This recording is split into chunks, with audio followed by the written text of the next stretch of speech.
Smoking is not the end of the world. Drinking is also not the end of the world. Not that we are giving them freedom to do all these kinds of things. We don't like it. But we have to at times let children learn certain mistakes on their own.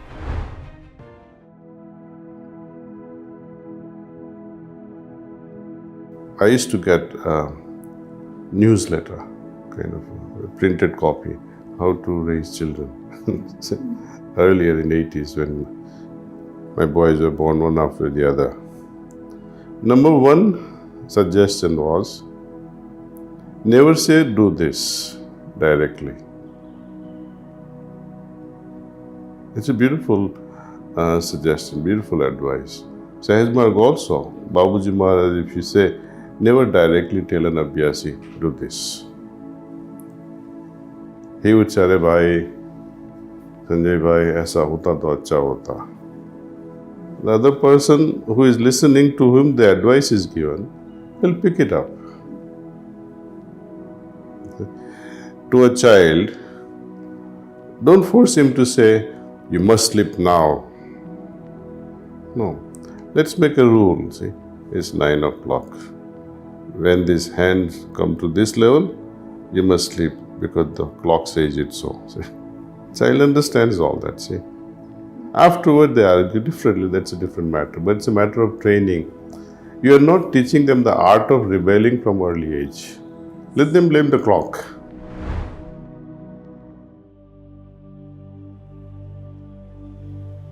Tell me and I will forget.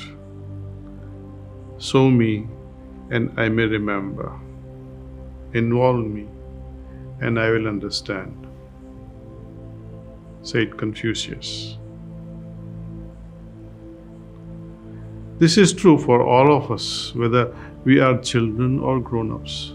So the key to instilling good habits in children is by becoming a role model. Parents are the role models for children, especially little ones, pre-teen years. When anthropologists studied ancient cultures, be it Mayan culture or the Inuits, what they found was that children were involved at home from an early age, making the bed, setting the table, cleaning the home, and so on and so forth. Parents in these cultures took extra efforts to ensure that the children were actively involved. Instead of telling, do with your children, work with them. You want them to go to bed. Change the routine at home to facilitate early bedtimes. You want them to read, then read with them. Make it playful and not instructional. As we grow up, we lose our playful nature.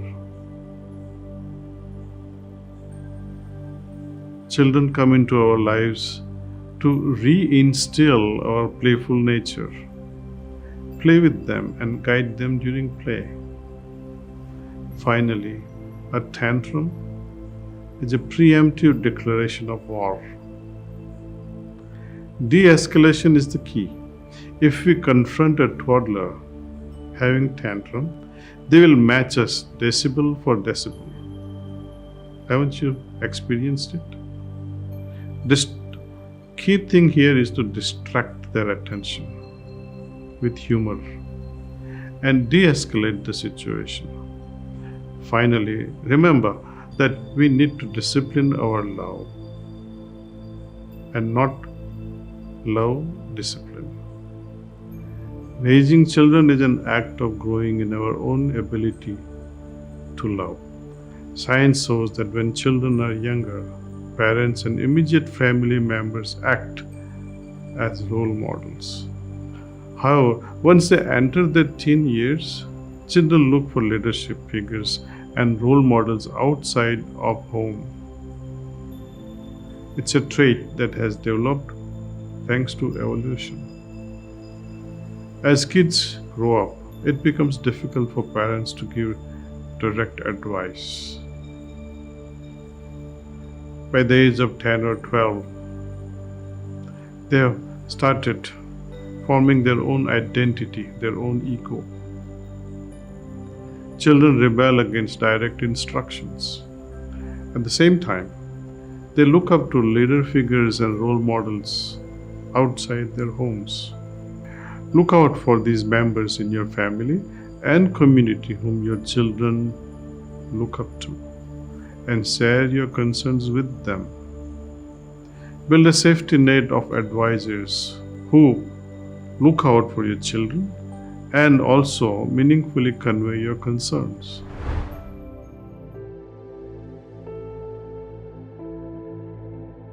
You cannot handle them at that age. If you are too strong, they'll break. If you are too weak, they'll become even more spoiled. As I said, most important thing is how we prepare them for the future from day one. I cannot expect to see the change in them when they have turned 12 or 13, but them to a certain extent. So I don't mind. The rules have to be placed. You go out, by this time you should come back. See? Does that mean they will postpone or prepone the activities they are supposed to be involved with, which are so not so very good? We don't know. We have to trust them also. See, have confidence that yes, they will not do anything wrong. But constantly keep on nagging them, keep on warning them. I think that also frustrates them. See. Over carefulness from parents' side destroys the relationship.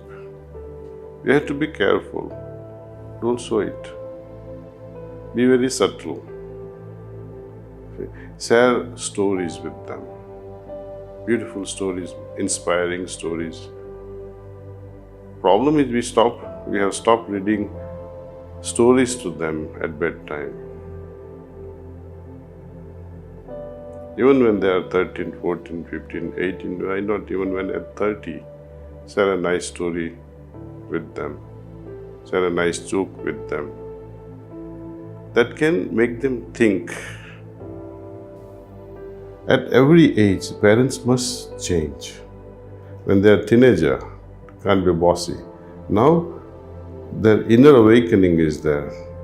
They're slowly shifting mentally and emotionally from dependence on parents to their own selves.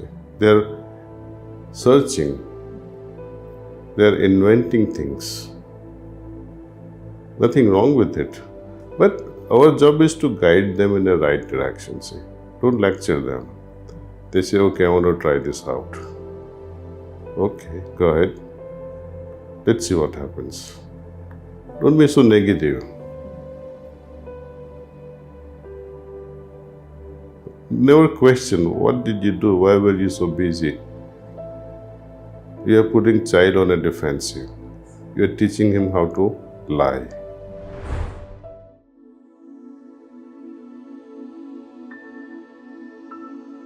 You have to give some level of liberty. Smoking is not the end of the world. Drinking is also not the end of the world. Not that we are giving them freedom to do all these kinds of things. We don't like it. But we have to at times let children learn certain mistakes on their own.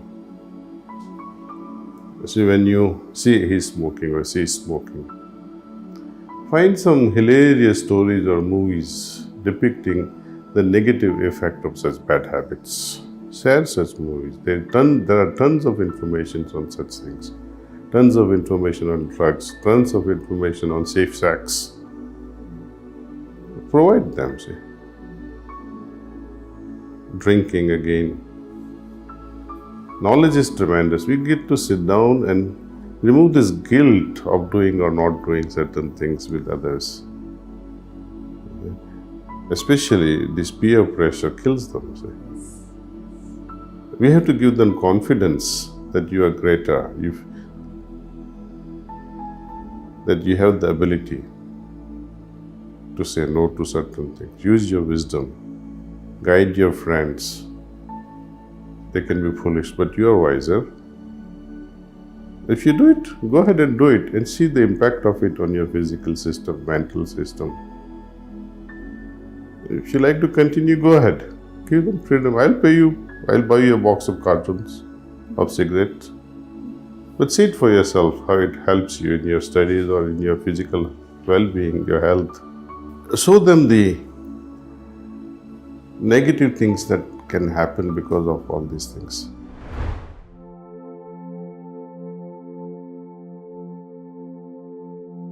They say, you may not give any money to your child.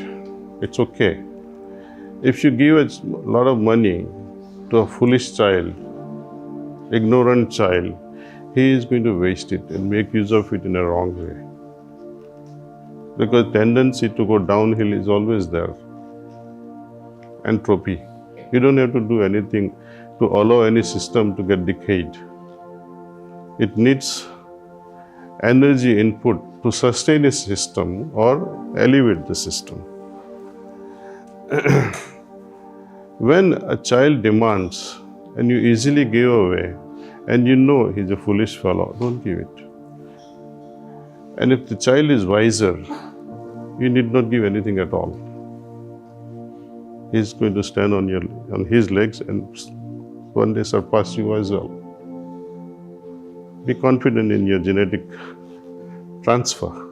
You could do it, they are better than you. And of course, you'll be witnessing them from a distance and be happy. He did it on his own. See? Don't rob them of this pleasure. Don't let them feel, oh, he's always there. He's always helping me. But then there is no joy left in their life, the joy of achievement. The first timer who kickstarts the whole progress, they are so happy because they achieved it on their own. Children, we have to let them do it on their own. Give them, if they are not interested, tell them, you start this project. Give the limited amount of money, facilitate a bank loan and let him pay it off. He'll have so much of joy doing this on his own, but don't transfer it.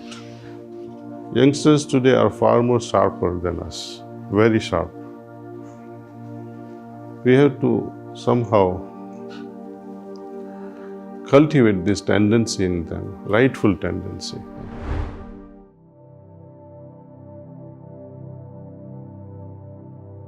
The day you ask, when your son and your wife has gone out, why did you come so late?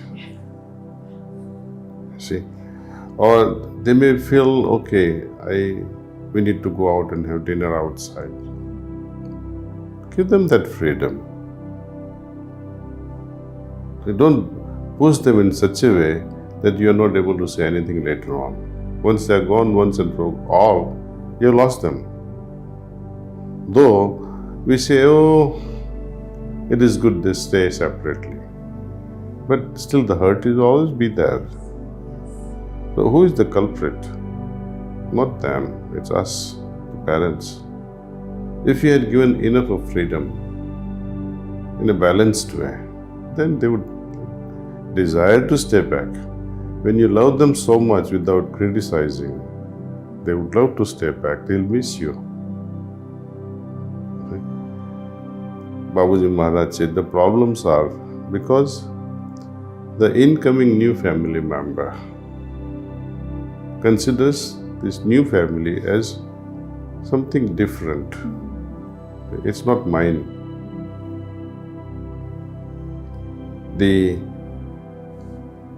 mother-in-law thinks, oh, now my son is no longer mine or may not remain mine. But nothing changes in the mother and son relationship. It is my attitude that will make it change. Son is always the same. It is the fear mother has that now he is married, wife will take him over, he won't listen to me, things like that. But one should not be afraid in this direction. Say, once you accept daughter-in-law as mine, problem is resolved. From your side, you are very clear. From her side, if she has a problem, it is her problem.